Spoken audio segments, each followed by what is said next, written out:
안녕하세요. 부산하나교회 성도 여러분, 최원호 목사입니다. 오늘은 출애굽기 16장의 말씀을 같이 볼 텐데요. 여러분 잘 아시고 많이 들어보셨던 만나가 등장하는 장이고요. 또한 안식일이라는 단어도 처음으로 나타나게 되는 장이 출애굽기 16장의 내용입니다. 이 내용을 바탕으로 오늘도 하나님의 마음을 더 배우고 인격적으로 하나님을 알아가는 시간을 갖기 원합니다. 함께 들어가 보시죠.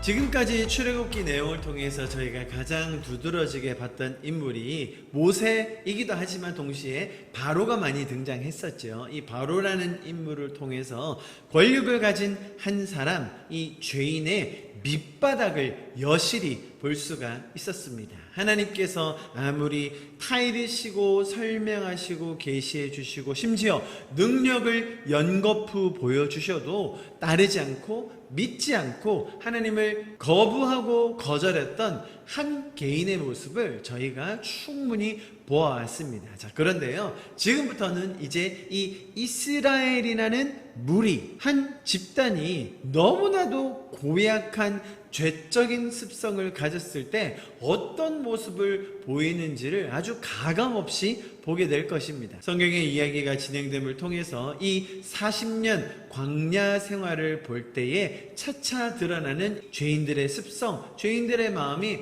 얼마나 지독한 것인지를 보게 될 거예요. 그런데요, 여러분, 바로로부터 시작해서 무리에 이르는 이스라엘 백성에 이르기까지, 여러분, 이것은 타인을 그려주는 것이 아닙니다. 어떤 다른 사람의 모습을 보여주려고 하는 게 아니라요, 저와 여러분 죄인의 모습을 너무나도 자세하게 보여준다고 믿습니다. 나의 죄성과 나의 연약함과 내가 믿어지지 않는 그 현실을 이런 상황들을 통해서 보여주시는데요, 그렇기 때문에 동시에 저와 여러분은 지금 이 성경 말씀을 대하면서 나의 죄성과 함께 세상의 악한 면모를 너무나도 직접적으로 볼 수 있게 되는 것입니다. 여러분, 그렇기 때문에 우리에게는 다름 아닌 이 말씀을 통한 예수 그리스도의 십자가 보혈로 구원함을 받아야 할 필요가 절절히 느껴지는 것입니다. 예수님께서 우리 죄를 위해 돌아가셨기 때문에 우리는 구원받을 수 있었고요, 그 과정을 우리가 출애굽기를 통해서 봄으로써 우리가 얼마나 죄인이었는지, 동시에 우리에게 이 구원자가 얼마나 필요한지를 절실하게 깨달을 수 있게 되는 것 같습니다. 자, 그렇다면 본격적으로 오늘 본문의 말씀으로 한번 들어가 보도록 하겠습니다. 2절과 3절, 참 이스라엘 백성들이 하는 말이 가관인데요, 여러분 함께 좀 말씀을 읽어보면 어떨까요? 2절 3절 같이 읽겠습니다. 시작. 이스라엘 자손 온 회중이 그 광야에서 모세와 아론을 원망하여 이스라엘 자손이 그들에게 이르되, 우리가 애굽 땅에서 고기 가마 곁에 앉아있던 때와 떡을 배불리 먹던 때에 여호와의 손에 죽었더라면 좋았을 것을 너희가 이 광야로 우리를 인도해내어 이 온 회중이 줄여 죽게 하는도다. 이스라엘 백성들이 불평 잘 한다는 것은 우리가 익히 알고 있었습니다만, 여러분 이렇게 또 2절 3절을 읽어보니까 어떤 느낌이 드세요? 참 이스라엘 백성들의 이 심상이 고약하기도 하고요, 또 한편으로 이런 불평을 늘어놓는 게 너무 신선하지 않습니까? 어떤 면에서 너무 유치하기도 하고 또 일면으로는 아주 과장하기도 했고요. 아니, 뚫린 입이라도 말은 바로 해야지 어쩜 이렇게 사실을 왜곡하면서 불평을 늘어놓는지 참 신비하기만 합니다. 이 2절 3절의 이스라엘 백성들의 불평 불만을 듣다 보면, 아, 죄인이 이렇게 진화하고 있구나, 죄인의 불평과 원망이 이토록 고도화되고 있구나라는 것 느껴질 정도입니다. 온 회중이 일어나더니 자기들이 고기를 실컷 먹었었는데, 똑똑 그냥 재놓고 먹었었는데, 아니 여기서 우리를 굶어 죽이려고 하냐고, 차라리 거기 고기 가마 옆에서 우리를 죽이시지 그랬어요 라고 하면서, 아니 너무나 생뚱맞은, 너무나 왜곡이 가득한 하나님을 향한 원망이 쏟아져 나오는데요, 참으로 가관입니다. 여러분 잘 들어보십시오. 하나님을 모르는 인간들이 신을 대할 때 나오는 전형적인 반응이다, 이렇게 이해하시면 되겠습니다. 여러분, 이런 것을 제대로 알 때 죄인들에 대한 이해가 깊어져요. 죄인들은 하나님을 모릅니다. 신의 존재를 알지 못해요. 혹은 안다 하더라도 왜곡된 방향으로 알게 돼요. 하나님이 이들을 죽이려고 꺼내셨습니까? 살리려고 꺼내셨습니까? 자유케 하려고 꺼내셨습니까? 더 속박시키려고 꺼내셨습니까? 행복하고 풍족하게 살기 위해 꺼내셨습니까? 아니면 억압하고 속박하기 위해 꺼내셨습니까? 자, 이렇게 너무나 당연한 하나님의 마음이 있음에도 불구하고 죄인들의 불평과 불만은 하나님의 의도와 계획과는 전혀 상관없이 자신들의 울분, 자신들의 불안, 염려, 걱정들을 토로하면서 신이란 존재에게 원망을 쏟아내는, 그것도 하나님의 의도와 인격과 성품과는 전혀 다른 방향으로 불평, 불만을 내어놓는 이 이스라엘의 모습을 보게 됩니다. 동시에 우리가 무엇을 배운다고요? 죄인이 이런 존재구나.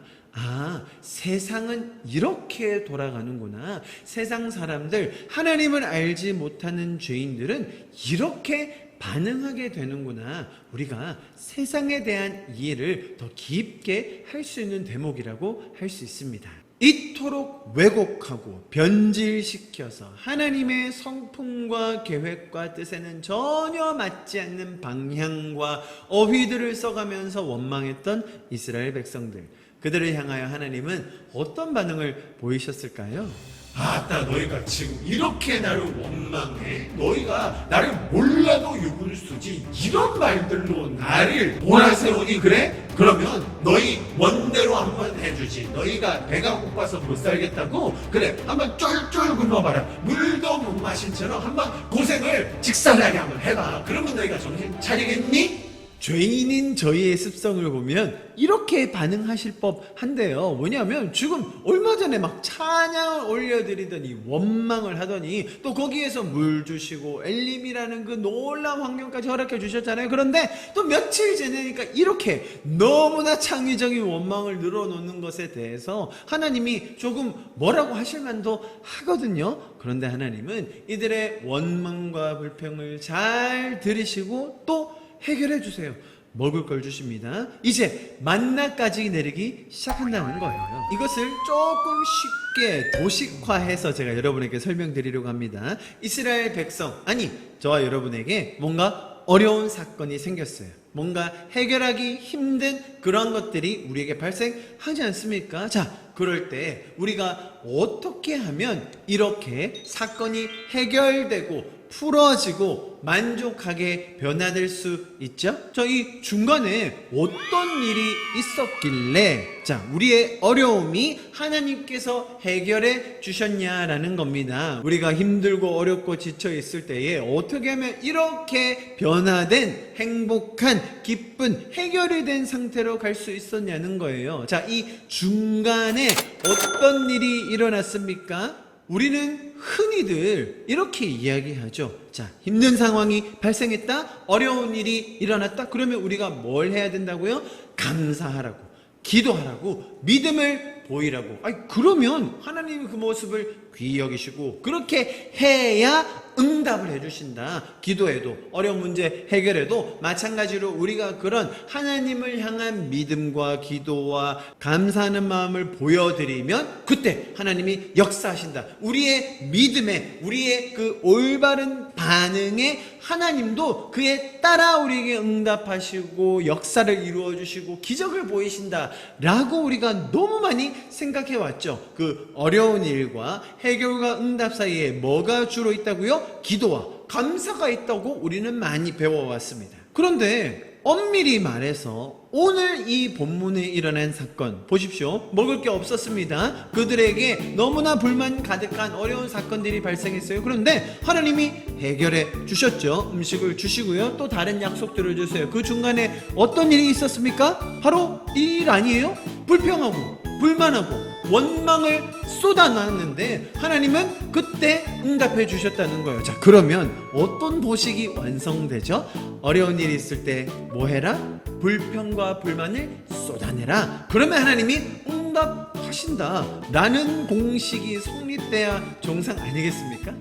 제가 무슨 말씀을 드리려고 하냐 하면요, 하나님의 응답을 받아내기 위해서, 우리의 문제가 해결되기 위해서 우리가 의지적으로 의도적으로 하나님께 감사하고 찬양해야 된다. 여러분, 그 말은 사실은 성경의 은혜의 원리에 굉장히 위배되는 잘못된 말이에요. 어려운 일이 발생했을 때 우리에게 나오는 자연스러운 반응이 뭡니까? 놀라죠. 불평불만이 나오죠. 왜 나에게 이런 일이 일어났냐고 하나님께 원망하게 되죠. 여러분, 그때 하나님은 그런 우리의 연약한 모습, 무지한 모습을 나무라지 않으시고 인격적으로 해결해 주기 원하시는 분이라는 것을 우리가 깨달아야 한다는 것입니다. 여러분, 그것이 기독교에서 말하는, 기독교만 이야기할 수 있는 은혜의 원리라는 것입니다. 자격 없는 우리에게 아무런 공로도 쌓지 못한 우리에게 주시는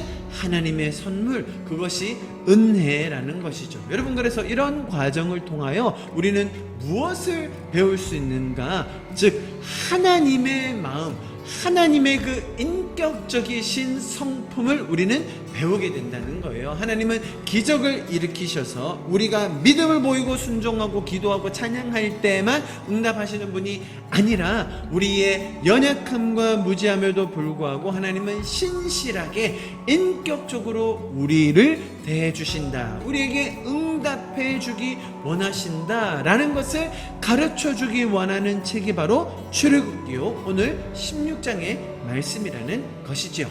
이해하시겠죠, 여러분? 그래서 오늘 16장 12절에는 이렇게 정확하게 기록되어 있습니다. 우리 한 목소리로 좀 같이 읽어볼까요? 시작. 내가 이스라엘 자손의 원망함을 들었노라. 그들에게 말하여 이르기를, 너희가 해질 때에는 고기를 먹고 아침에는 떡으로 배부르리니 내가 여호와 너희의 하나님인 줄 알리라 하라 하시니라. 출애굽기에서 가장 많이 반복되고 있는 구절이라고 제가 출애굽기 처음 설명할 때 말씀을 드렸습니다. 너희가 내가 여호와인 줄 알리라.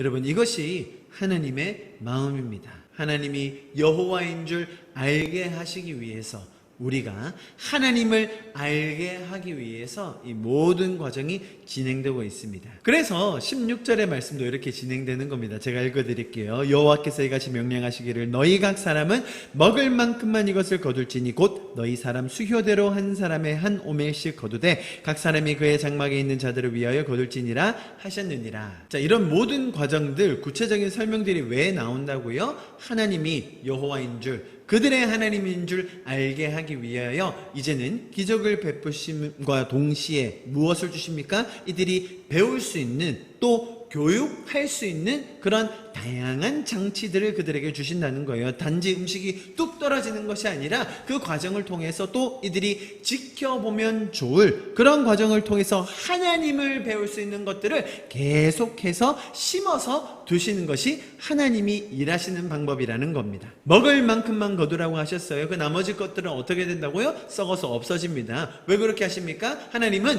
매일매일 이들을 돌보실 것이다. 하나님이 이들의 모든 40년의 생활을 책임지실 것이다 라는 하나님의 그 책임감, 인도하심, 신실하심을 보여주기 위해, 가르쳐주기 위해 이들에게 이런 여러 가지 장치들을 주심으로써 하나님이 어떤 분이신지를 그들이 더 배우게 된다는 것이죠. 동일합니다. 여러분, 저와 여러분의 인생에 가장 중요한 것이 무엇입니까? 먹는 거요? 마시는 거요? 입는 거요? 성공, 출세하는 것이요? 예, 우리 인생에 그런 것들이 생기기도 하고요, 또 실패하기도 합니다. 그러나 그 과정에서 우리가 무엇을 해야 되느냐? 하나님을 배워야 한다는 것입니다. 그것이 우리 인생의 가장 중요한 의미이며 방향이며 가치라는 것을 하나님은 이 출애굽기에 깊게 심겨 두셨던 것입니다.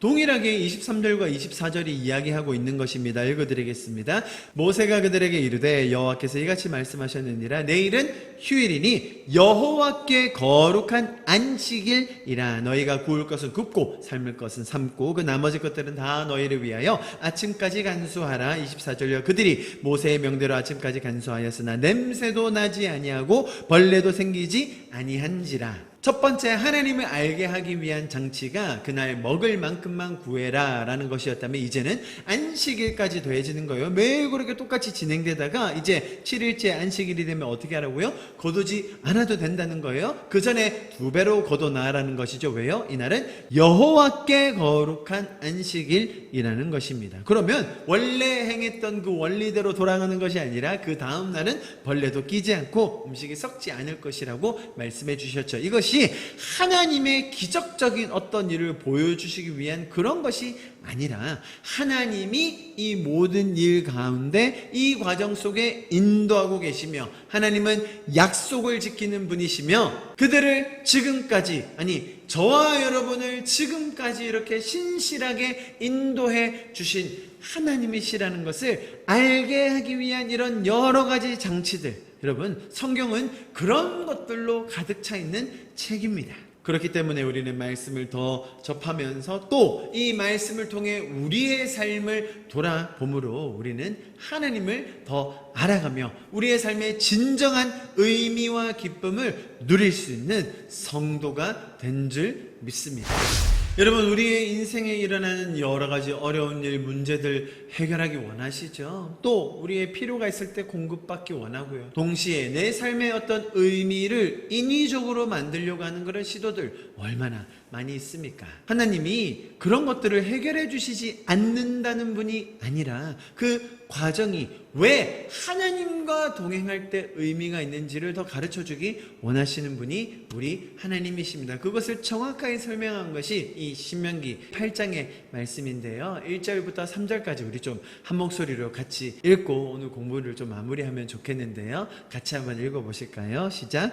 내가 오늘 명하는 모든 명령을 너희는 지켜 행하라. 그리하면 너희가 살고 번성하고 여호와께서 너희의 조상들에게 맹세하신 땅에 들어가서 그것들을 차지하리라. 내 하나님 여호와께서 이 40년 동안에 내게 광야길을 걷게 하신 것을 기억하라. 이는 너를 낮추시며 너를 시험하사 내 마음이 어떠한지를, 그 명령을 지키는지 지키지 않는지 알려 하심이라. 너를 낮추시며 너를 줄이게 하시며 또 너도 알지 못하며 내 조상들도 알지 못하던 만나를 내게 먹이신 것은 사람이 떡으로만 사는 것이 아니요 여호와의 입에서 나오는 모든 말씀으로 사는 줄을 내가 알게 하려 하심이니라. 이스라엘 백성들이 순종하지 않았습니다. 저와 여러분이 그랬고요. 하나님이 우리를 시험하셨다, 그 말은 하나님이 우리를 합격시키거나 탈락시키시기 위해서 뭔가 테스트를 주셨다, 그런 말이 아니라 우리가 알기를 원하셨다는 거예요. 이 시험은 하나님이 우리의 당락을 결정하기 위한 것이 아니라 우리가 우리 자신을 더 알아가기 위한 과정으로 두셨다는 것이죠. 그런데 그 와중에 하나님은 떡을 주셨습니다. 고기를 주셨어요. 쓴 물을 단물로 바꾸어 주셨습니다. 그런데 그 결과보다 더 중요한 게 뭐라고요? 사람이 떡으로만, 단물로만, 문제 해결로만 살 것이 아니라 하나님의 말씀으로 그분과 교제함을 위해 살아야 한다는 것을 하나님은 마음속 깊이 그 진심을 담으셔서 우리에게 가르쳐주고 계신 것입니다.